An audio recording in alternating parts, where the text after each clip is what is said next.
Are you all ready to join me today in our trip to outer space? Come along quietly or not.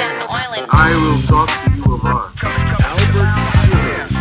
For there is nothing else. Some artist made a hook. Yes. You bite upon it. Classy. And now, without further ado, coming from Albert Shivers. Hello, folks, and welcome to another episode of the Planet Shivers podcast. I am, and always will be, Albert Shivers, and on this episode, my special guest is the Reverend Johnny Lemuria.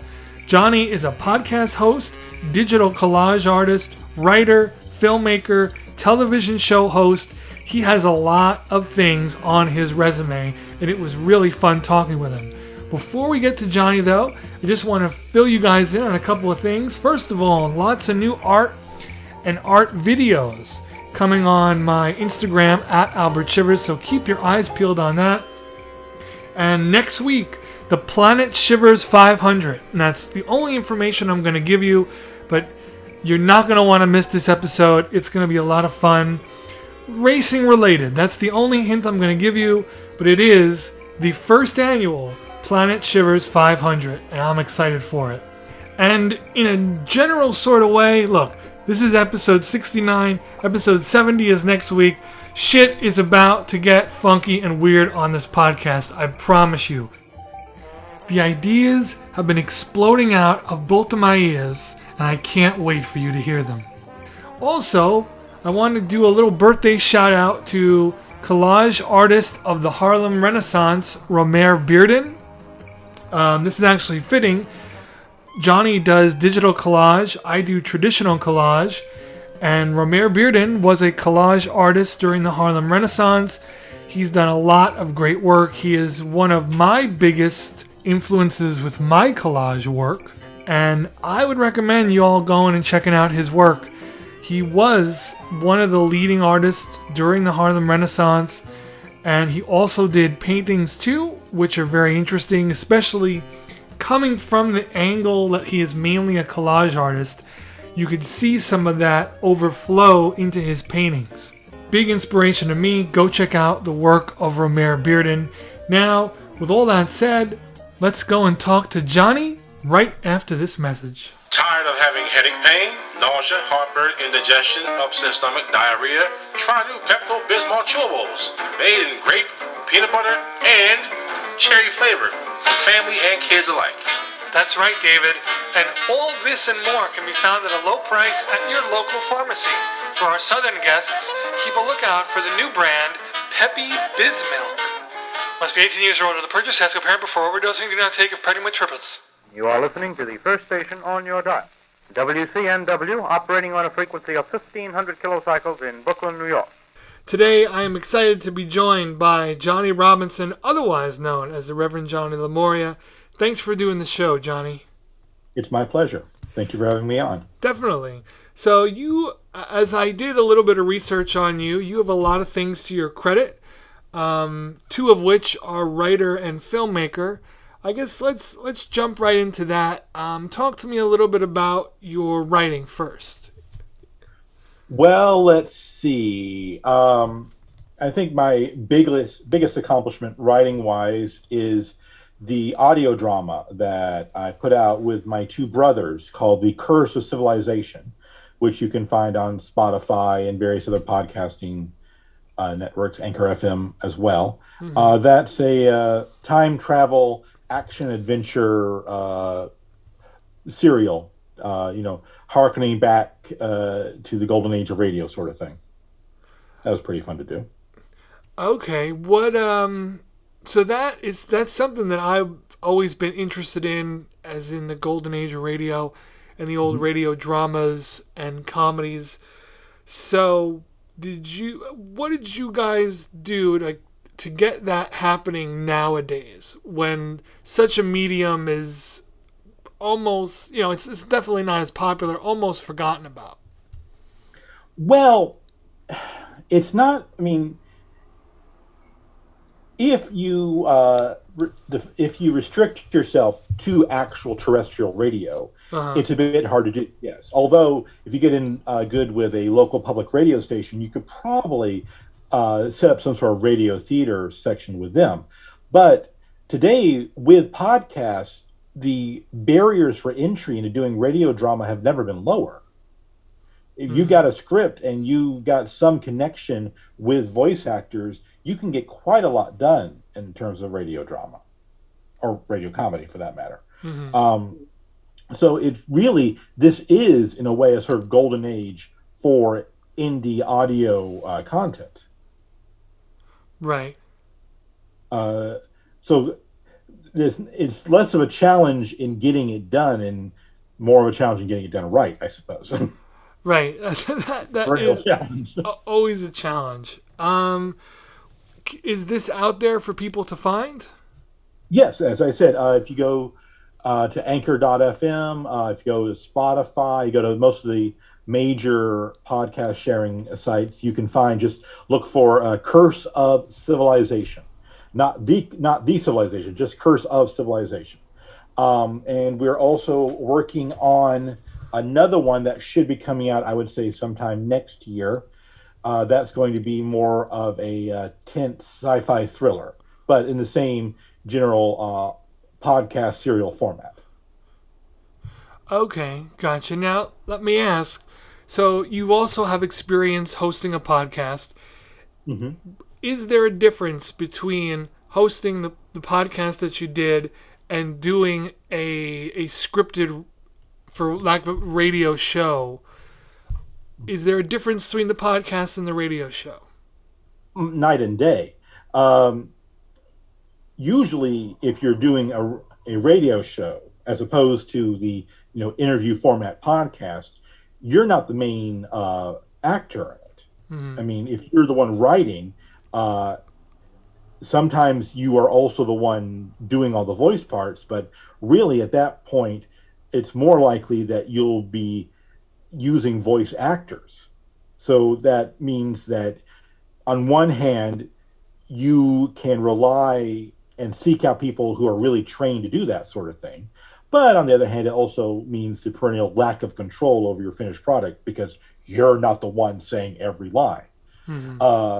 Also, the prep work is much, much different. If you're the writer, you are doing all the pre-production because you're writing everything. There's a lot less improvisation in audio dramas than there is in podcasts, because podcasts are mostly improv conversations or improv interviews. Another thing that I don't think people realize is that for every second of dialogue that you hear in a audio drama of some sort, there's probably at least 100, 200 seconds that gets cut, because the directors need every possible different kind of take.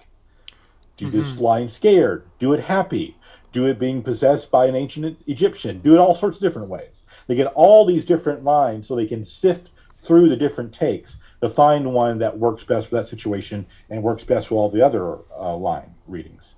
So the prep work and the workflow is very different than a podcast. Right. That makes total sense to me. Would you mind going into a little bit what this release is about? Give folks maybe a little bit of a preview. Sure. Well, The Curse of Civilization, as I said, is a time travel action comedy sort of thing. If you are familiar with the whole ancient aliens phenomenon, if you're familiar with the idea that aliens started civilization, that sort of thing, you'll get a good sense of what's going on in the podcast.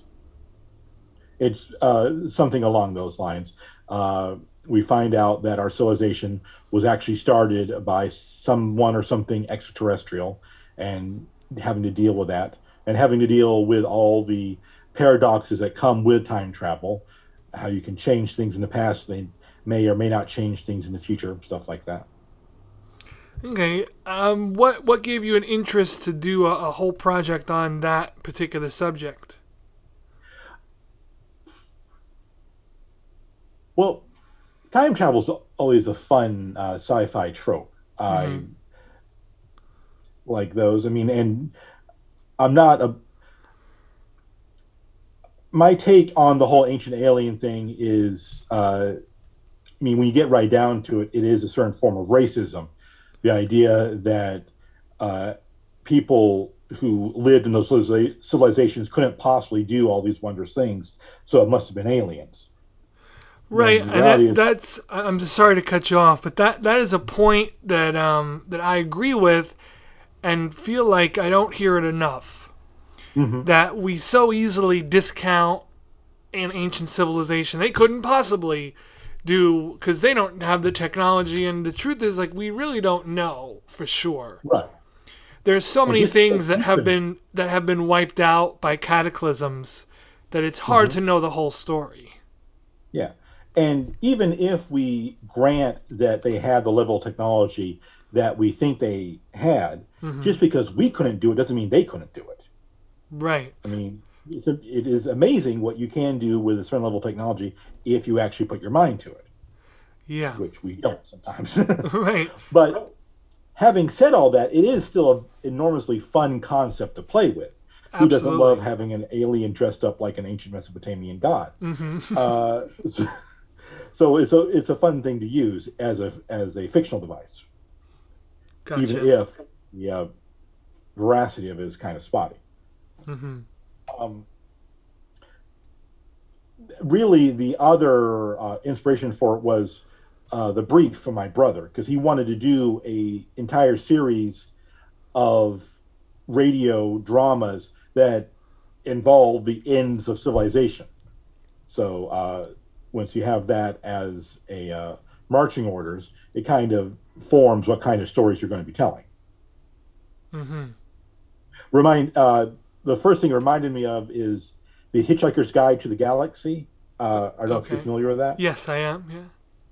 Well, as you probably know, it started out as an actual radio drama on the BBC, and Douglas Adams's original idea for it was to have every episode end with the destruction of Earth. So it'd be more of an anthology thing, a funny sci-fi anthology, and every episode ended with Earth being destroyed. That didn't happen. He, constructed the story a bit more after the initial destruction of Earth, but still, having that as a concept is kind of fun. Yeah, definitely. So, what you mentioned one? How do you have a lot of future ideas to continue these projects of the audio dramas? Yes, I think we've got enough to keep us busy for a while. There's Cool. this upcoming one, which I believe is the working title is The Technician. And then I do have another idea for a road comedy set on the moon. I don't know if you're familiar with the concept of road comedies. Yes. I love the idea of them. I just the tropes that are involved in them. Right. And the actual execution sometimes leaves a bit to be desired, but the idea is fun. Right. So And I'd if like you to wouldn't- do a sort of sci-fi version of a road comedy called The Road to Tranquility, because it's set on the moon. Gotcha. For the listener, tell me a little bit about what a road comedy is. Well, the classical road comedy were a series of movies that starred Bob Hope and Bing Crosby. And this was back in the 30s. They were called road comedies because that was the name of the title. So it was like The Road to Alaska, or The Road to Burma, The Road to something, or some exotic location. And it was these two scoundrels, essentially, involved in some sort of crackpot scheme going to this exotic location where they get mixed up with a woman, and some sort of action adventure drama ensues at the location. And there's singing and jokes and running gags throughout the movies. And there's that entire thing just sounded like a very fun sandbox to play with, to sort of evoke that idea. Yeah, there's a lot of latitude to those movies, and continuing that tradition, let's say, of that style of a film or a recording, because, you know, the location, in my opinion, the location in which you choose, so let's say the road to Burma, the location is what writes the script. You know, you're doing things, the characters are getting into hijinks that have something to do with where they're headed, be it on the way there or when they get there. Right. But there's also a certain timeless quality in that the actual location doesn't really matter as far as script. It could be the road to anywhere. It's just the going to and arriving at the exotic location that is the impetus for the story. So which makes it a nice thing to use universally, because it could be the road to literally anywhere. Right. That's definitely. So let's transition a little bit and talk about your filmmaking. Okay. I'm sure the two cross over a little bit, but let's talk a little bit about your filmmaking. How'd you get started? Well, I can't say as much. I've done as much filmmaking as A, I would like, and B, enough to say that is one of the main things I do. My main creative project when it's come to filmmaking hasn't actually been released yet. We're still getting it edited. It's a 3D movie. Okay. That is a sort of modern retelling / sequel to the Judgment of Paris, which has been one of my favorite myths from Greek mythology. That's the one where the gods are attending a wedding, and all the gods have been invited except the goddess Eris, who's the goddess of chaos, confusion, disorder. Now, Eris crashes the wedding party. And when she crashes it, she throws a golden apple into the middle of the wedding party. And it has the word, in Greek, the word is Callisti, and it means to the fairest.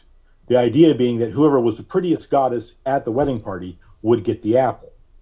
Well, 3 goddesses started fighting over it. The goddess Hera, who's the goddess of power and majesty, the goddess Athena, who's the goddess of martial ability and wisdom, and the goddess Aphrodite, who's the goddess of love and beauty. So they're fighting over the apple, and they decide they're going to get the, I think it's the prettiest mortal man to decide who the prettiest goddess is. And that turns out to be Paris, who's the prince of Troy. So they all go to Paris, and they say, hey, you choose which one of us is prettiest. And then they all immediately attempt to bribe him. Hera says, you choose me, I'll make you king of all the earth. Athena says, choose me, I'll make you the wisest man in the world.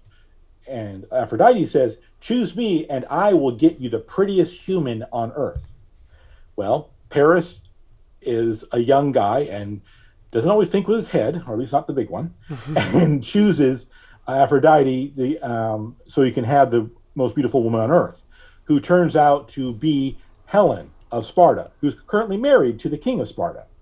So Paris gets an opportunity to steal Helen away from Menelaus, who's the king of Sparta, and that starts the Trojan War.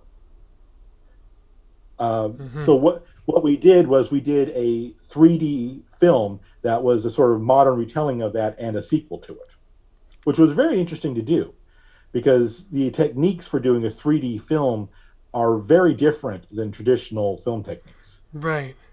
So when you say 3D, what exactly do you mean? Well, you would need to wear 3D glasses in order to see it. Gotcha. And what happens is you put on 3D glasses and the action takes place all around you. You're a silent observer in the middle of the movie. What we had access to was a stationary camera that had little cameras all around it. So all the actors did all their acting sort of circling this main camera so that later on, when it does finally get fully edited and everything, you would be in the middle of this. And you'd turn your head and see one goddess doing this, turn your head and see one mortal doing that. Gives you a fully immersive experience. So would this be the same thing as like VR or the 360 cameras, or is this something different? No, this would be the same thing. This would be the 360 cameras that you mentioned. This was filmed a few years ago, back when I think the technology was a bit more experimental than it is today. But it was still a very fun project to do. And hopefully, at some point, it'll see the light of day. That'd be nice. Yeah, a lot of times it's best not to rush it, too. Well, it's also best to make sure that you have people who can actually edit the film properly. That's the major problem. Stitching is what it's called. That's when you get all the different angles to actually work together to be a 3D experience. That requires some specialized knowledge, and we're still working on that. Okay. So, obviously, stitching together a three-dimensional film is vastly different, I'm sure, than editing a regular style film. Right. I could do that. Right. I don't think I could do stitching, at least not quite yet. So one question that I ask everybody, I enjoy getting into this with folks, is where are you from, Johnny? Well, I was born in Alabama. Okay. And I moved up to Pennsylvania when I was a kid, and then I went back to Alabama to go to college. And then I moved to Asheville, North Carolina, where I lived for about 10 years. Okay. It was in Asheville that I actually had a public access cable show.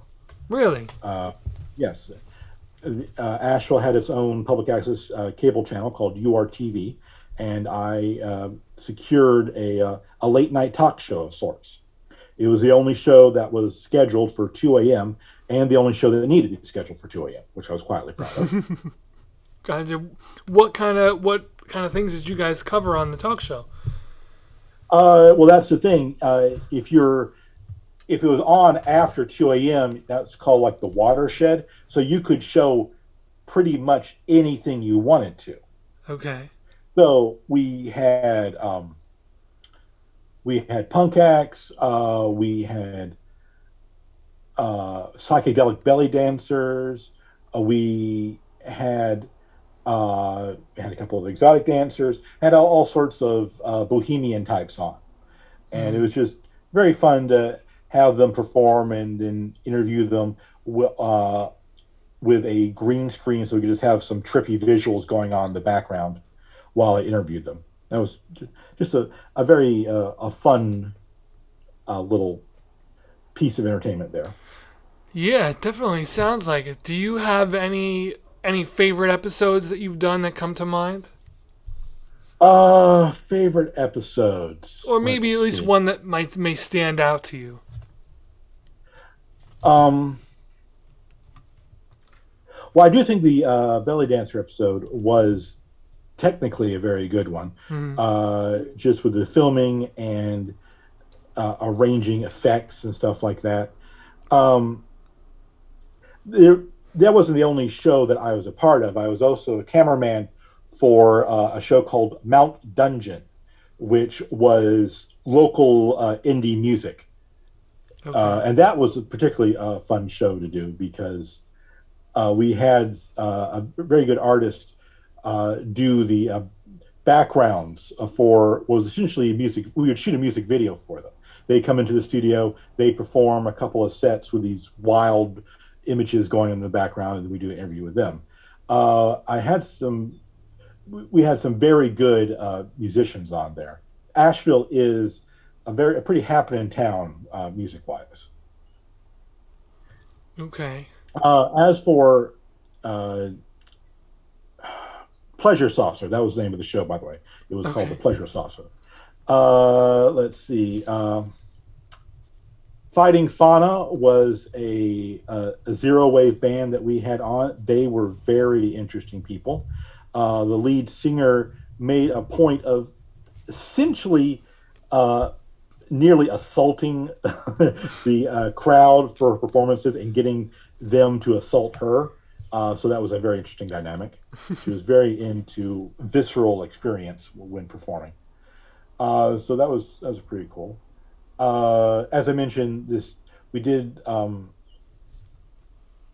pretty good with the belly dancer episode. There was also the I think it was something like the National Burlesque. It was a National Burlesque Convention was held at Asheville one year, and I was the filmer for that. So I managed to get like 5 episodes out of that, just filming all these amazing acts from all over the country that performed there. So that was pretty cool. Yeah, that sounds amazing. And how long did this show run for? Oh, I'd say about 3 or 4 years. Unfortunately, there's not much records of it right now. You know, the vagaries of moving and the channel itself, there was some power struggles over it, I suppose. Okay. Some people didn't like the way it was being run, and there's all sorts of commotion about that. And eventually, due to that, the channel itself got shut down, which was unfortunate. But c'est la vie, I suppose. Yeah, Things do no, happen. it projects that happens all the time with those things. So many things happen that are out of our control. Especially the bigger the platform and the more people, the more hands that are in that stew, the easier it is for things and to the change. more control the government has over it.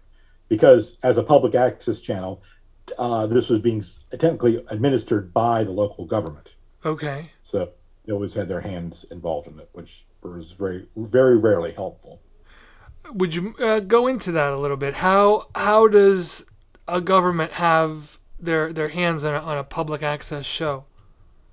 Well, you get a public access show through deals that the cable company makes with the local government. At least this is what used to happen when we had public access shows. We don't really have those nowadays. The era of public access TV is kind of over with. But back in the day, say 15, 20 years ago, Okay. the idea was local governments would grant a monopoly to cable companies. They would say, okay, you're the cable company for this area. In return for being granted this monopoly, the cable company would set aside a couple of channels for use by the public.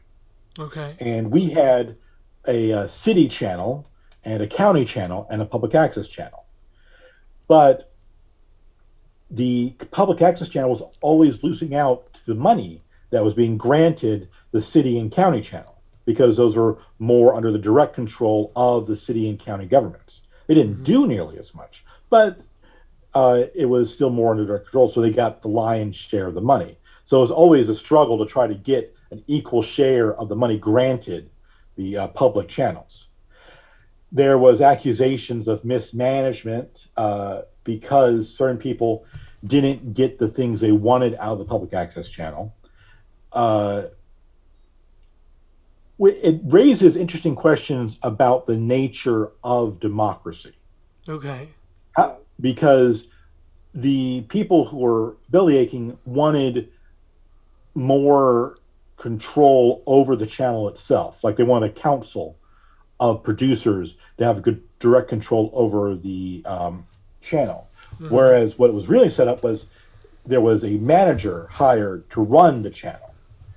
And at first blush, the idea of having direct control by the producers themselves to run the channel sounds like a very democratic and good idea, until you see it in action and realize that the kind of people who want that kind of control are not people you want to shine your shoes, let alone run anything you want to actually use. One of the great things about having a manager is you didn't have to worry about all that bureaucracy and being interfered with by other producers. Because the manager, all they're there to do is make sure that the channel runs well. They don't have any other agenda. So in some respects, in some circumstances, I think paradoxically, less democracy gets you a better product. I'm not going to say that's a hard and fast rule, but this is something I did observe with the public access incident. More democracy without certain safeguards is not always a good thing. I can understand that. I'd not quite thought of it that way, but hearing your explanation, I can understand what you mean. So this would be a good segue to do. I don't get too political on this show, but it's of interest to me, especially nowadays. If you wouldn't mind going into it a little bit. So, in doing my research on you and looking at your social medias and such, I would say that you're pretty openly a libertarian. Yes. And amongst people who don't know much about it. Now, I know a little bit. I know enough to not be prejudicial against it, but a lot of people are. A lot of people have drawn a lot of their own conclusions on any party but the main two. And I haven't had somebody who was such a libertarian on the show yet in terms of, I assume, knowing the terrain. Would you mind going in, it doesn't have to be a very long explanation if you don't want, but would you mind going into a little bit of your relationship with being a libertarian and what that entails as a whole? Yes. The first thing you need to understand about being a libertarian is that if you ask 3 different libertarians what their definition of libertarianism is, you're going to get 5 different answers. And each one is the only correct one. Okay. Gotcha. Another thing you need to realize is that the word libertarian is fraught. And it's fraught because Americans tend to use it one way, and the entire rest of the world tends to use it another way. Okay. The original libertarians were a bunch of French anarcho-communists back in the 19th century. They call themselves libertarian socialists because to call yourself an actual anarchist would get you arrested. Just calling yourself an anarchist would get you arrested. So they call themselves libertarians. The idea of the American form of right wing, for lack of a better word, libertarianism, didn't come about until the 50s, when some people saw that the word existed, and as far as they knew, no one else was using it, so they sort of appropriated it. And that's where you get what we think of as, say, the Libertarian Party from. So there is some perennial confusion about what you mean by libertarian, because depending on who you ask, you could mean very different things. Right. But there is a certain through line through all those different types of libertarianism, in that libertarianism means a lack of centralization. It is a move towards decentralization and cooperation. I would say those are the 2 main hallmarks of libertarianism. And I mean cooperation is the opposite of coercion, not forcing people to do things. Okay. Everything else stems roughly from that. Now, I should point out that as of a couple of weeks ago, while I am still a member of the Libertarian Party of Pennsylvania, I am no longer a member of the National Libertarian Party. Okay. Because the National Libertarian Party is crashing, in my opinion.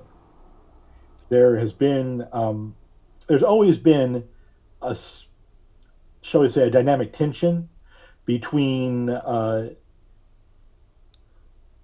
those people who are libertarians who see libertarianism as a form of liberation, people being free, and who are themselves in many respects liberal. In that they're economically liberal, they're socially liberal, they just believe in a liberal mindset. That's one part of libertarianism. The other part of libertarianism are those who are social conservatives, who see libertarianism as a way of getting back to a, I would say, romanticized view of how society should work. People who are overly constitutionalists fall into this category. Okay. Well, the socially conservative wing of libertarianism has now become rather ascendant, and they are determined to transform the Libertarian Party into an organization that was, as I said, had that creative tension, dynamic tension between the 2 groups, into one that is solely for social conservatives. And I have reached my breaking point in having to deal with that. Okay. So I have resigned from the National Libertarian Party, as have quite a few other people. And I would say, your listeners, I'm going to keep a lookout, there may be some alternatives forming to the National Libertarian Party. If you thought, well, I kind of like libertarianism, but these guys seem crazy or seem like they're more interested in defending the Confederacy than defending liberty, you should be on the lookout because we may have some alternatives coming up for you relatively soon. Interesting. There's an exclusive for you. Yeah, no, that'll put some asses in the seats. So, do you feel like the party went through a big change since 2016? Did Trump have anything to do with a shift in the party? Because just from my perspective, which is an extremely outside perspective, is that I've been hearing more about the Libertarian Party and people jumping to that team, which is the way it comes off to me, not the way you explain it, but the way other people have explained it to me, is that it's all almost like a sports team.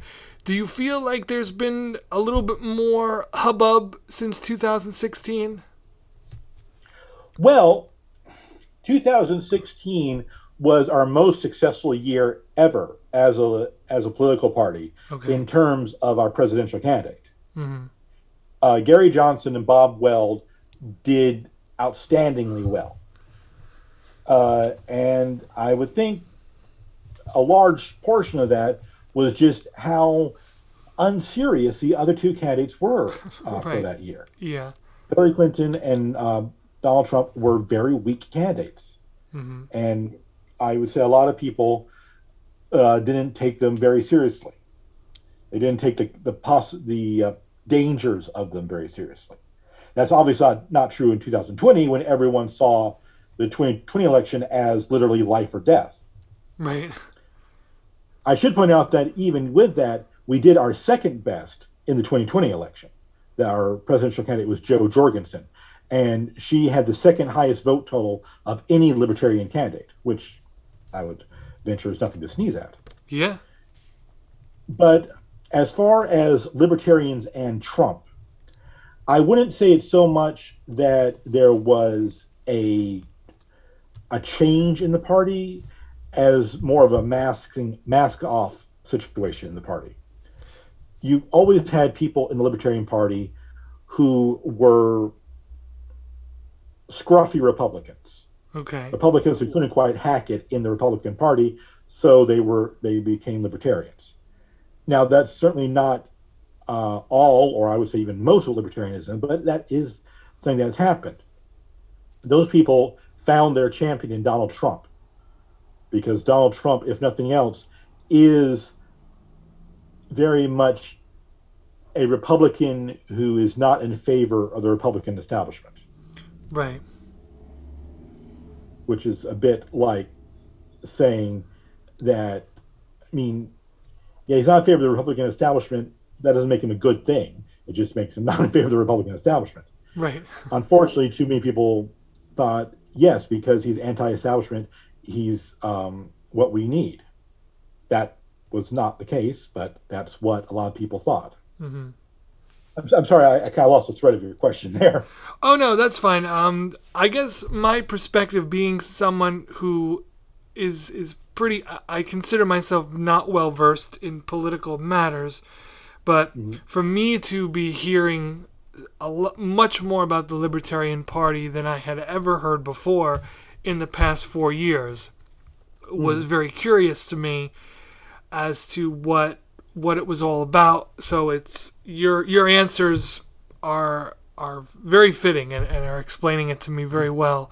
And I think up to this point, I've been involved in however many elections I've been old enough to vote in, and in my previous circles, not everybody, but a handful of people viewed the Libertarian Party as just taking votes away from the main two. and Well, the opinion of you're throwing your vote away. right. Well, if you take the concept of electoralism at all seriously, Right. then it's not a horse race.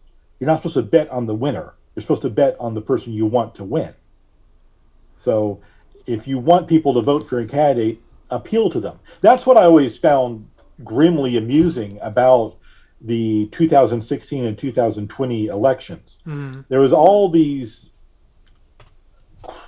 almost cries of betrayal. You're not voting for my guy. How dare you not vote for my guy? Do you want the other guy to win? No, I don't want your guy to win either. I want my guy to win. Right. But there was never an attempt to appeal to the libertarians. No one on the Clinton campaign or the Trump campaign or the Biden campaign in 2020 made any attempt to go, well, these libertarians are evidently electorally significant. Let's try to appeal to them. No one ever did that. Mm-hmm. And yet we're to blame for the wrong guy getting in. So we're the Schrodinger's electorate, both too big to vote for the other guy and too small to actually care about. Which, gotcha. A friend of mine always says, vote your hopes, not your fears. Mm-hmm. And that always resonated with me because it makes sense. Mm-hmm. And I don't know how familiar you are with Dick Gregory, but he said when you vote for the lesser of two evils, you're still voting for evil. Quote. True. So it's the other parties other than the main two flavors have always been interesting to me because there are people there putting in just as much work, if not a little more, depending, because they don't have the same outlets that everybody else has access to. So it always has been interesting to me. Mm-hmm. Well, the entire study and history of third parties, Mm-hmm. I've found that fascinating. There are some really interesting ideas out there. There's a abolitionist, a prohibition party out there. Their symbol is a camel, which I always found fun. Okay. There's a Whig party out there. Last time I checked, there were not one, but two political parties based on Spanish fascism, which is just remarkable. Yeah, so just to stop you for a second, so there's still a Whig party out there? Well, it's a new Whig party. They call themselves a Whig okay. party. There's no historical, shall we say, continuity between the old Whig party and the new Whig party. Okay. But okay. Interesting. There's like 24 different parties whose main ethos is, well, I'm not going to be a radical. I'm going to be a level-headed centrist. Vote for me. That describes the political platform of so many third parties, which just sounds, dull as dishwater, in my opinion. But. Right. Yeah. So shifting gears a little bit, and again, you could go as deeply into this as you want or not. Mm-hmm. But I understand that you are affiliated with the Church of the Subgenus. Yes. So I recently had on my first Subgenus guest, and we talked a little bit about it. But I'd like to hear what you have to say about it. Well, the thing about being a subgenius is that usually you don't stay just a subgenius. You branch out, and I certainly have. I am a registered and paid up Reverend in the Church of the Subgenius. I am a bishop in the Moorish Orthodox Church, and I am a pope in the Cult of Discordia. And they're all basically the same thing. They're a postmodern religious movement. Mm-hmm. In that, I think if there's a lesson to draw from it, is that religion and the metaphysics that surrounds religion is fundamentally absurd, as is life itself. But that doesn't make it not beautiful and useful. So I try to find the beautiful and useful things out of various absurdities and use them to make the world better. That's my idea of it. the Church of the Subgenius is an aesthetic because it has certain tropes, it has certain modes of communication, but it's also a vehicle of expression. There is so much fantastic art that comes out of the Church of the Subgenius and the Discordians and the Moorish Orthodox Church. And to be a part of that kind of community of expression is very gratifying to me, which is another reason I'm a part of it. It's fun being around creative, artistic people. And if you're around the Subgenius, that's likely to happen. Right. What are some examples of some art that comes out of the Subgeniuses? Well, I would say one of the best examples is the movie Arise. Okay. That's sort of the premier cult film of the Church of the Subgenius. It was made by the Church of the Subgenius. You can probably find it on YouTube, I believe. Yeah. I would recommend that to everybody. It's fun as hell. I'd also recommend Welcome to the World of Tomorrow, which was made by the Reverend Ivan Stang, who created the Church of the Subgenius. This was created as a sort of a student film project before the church, but it has that same ethos. And there's been all sorts of music and zines and videos and podcasts that use the church as sort of a kernel and a vehicle of expression. So it gives in my mind, one of the hallmarks of the Subgenius art is sort of a delightfully country fried Midwestern punk vibe. Okay. It's all about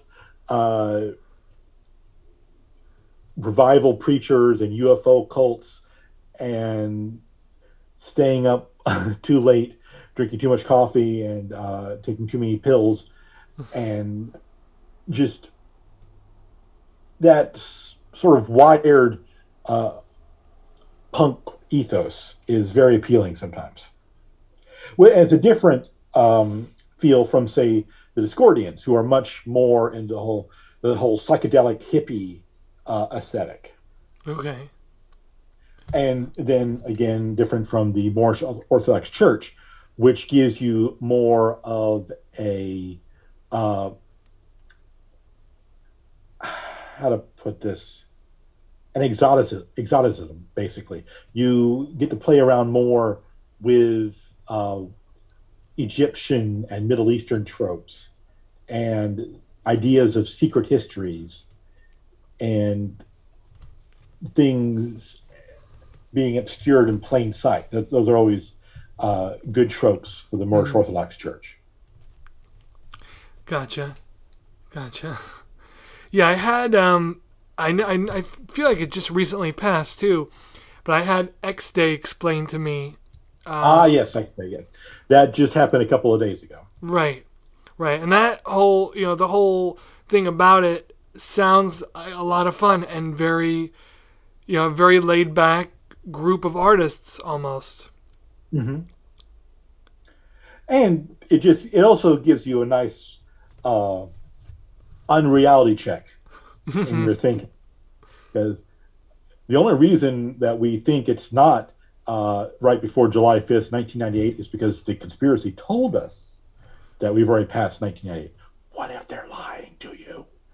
Right. Well, it's good to have that thought in your head, just as a backup. This could all be part of the conspiracy. Exactly. It's so much fun. So, in closing, Johnny, creatively speaking, what are you up to now? What am I up to now? Well, currently writing a steampunk novel, tentatively titled "The Long Weekend of Professor Phantasmagorica."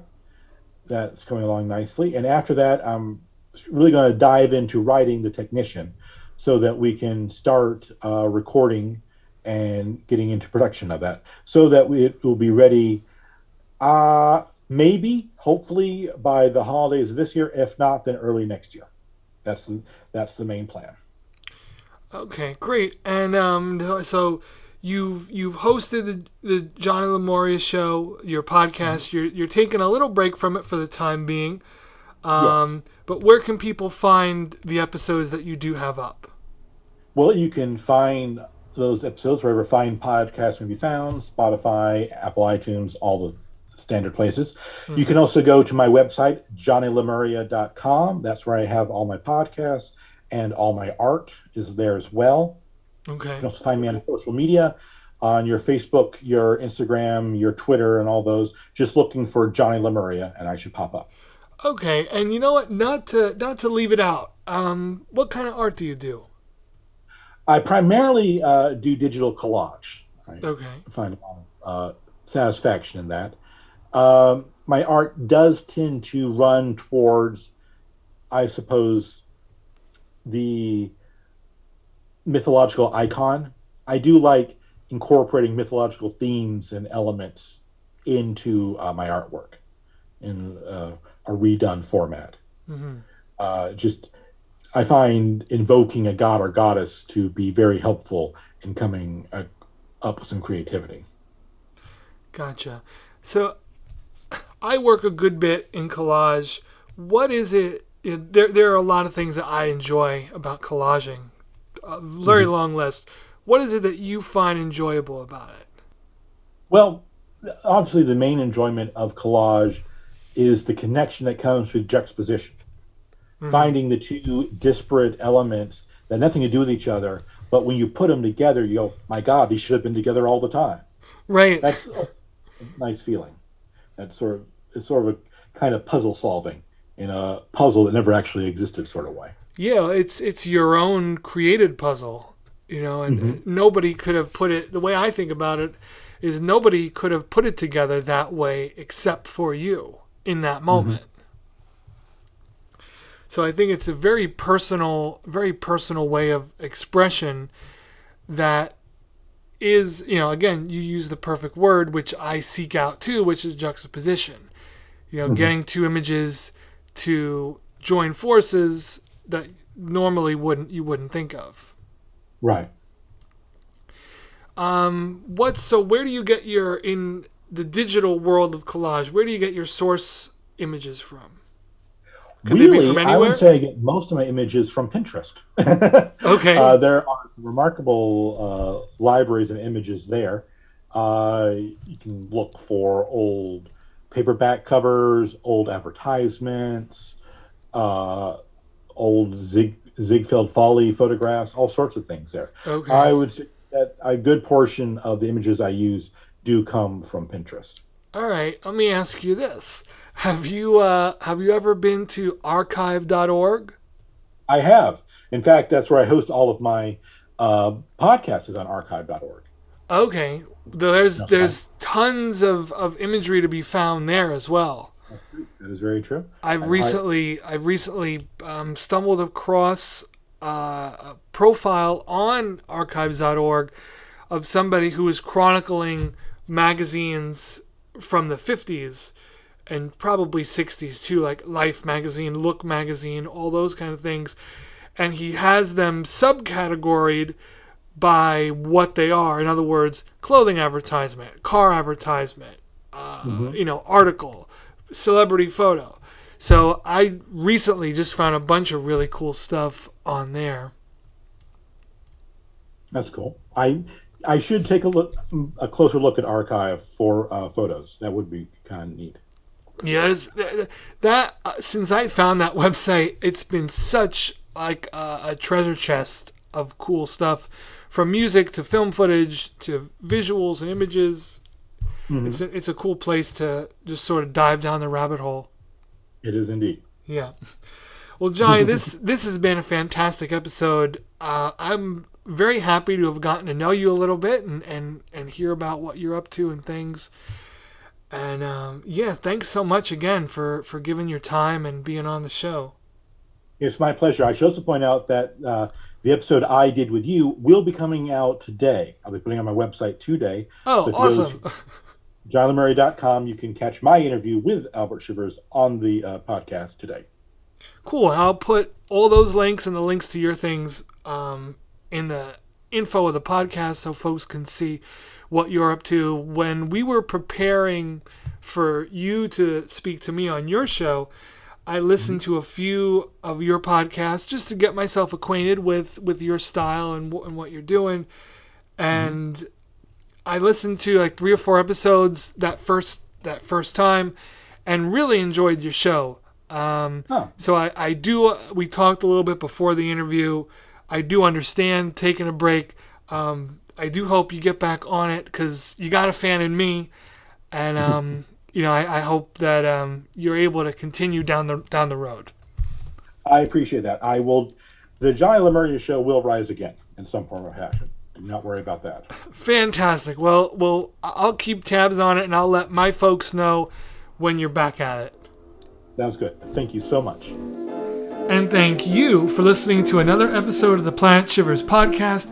It was great having Johnny on. I hope to have him on again. And don't forget, you could find this episode and all the other episodes on all major podcast platforms and YouTube with some little video nuggets for your enjoyment.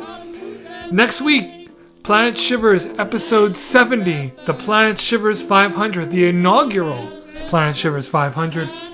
I hope you're there for it. You are in for a treat. Until then, I wish you a great week and take care of yourself and take care of somebody else.